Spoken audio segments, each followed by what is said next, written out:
Ganito na rin ba ang tornilyo ng iyong brake fluid cap bolt? At alam naman natin na sobrang nipis ang stock nito at madali lang din mabilog pagka tayo ay magpapalit na ng brake fluid. Ito ang solusyon dyan guys. Palitan lang natin ng brake fluid cap bolt. Ayan siya guys, papakita ko sa inyo, bali nabilog na siya. At akin nang tatanggalin ito para mapalitan na ng bago. Ito ang hang brake fluid cap bolt. Sa murang halaga lang to guys, wala pang 100 pesos ang dalawa.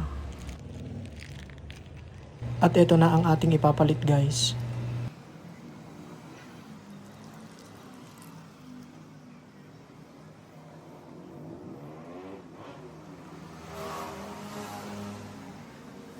Gagamit lang tayo ng Allen ring para higpitan ito.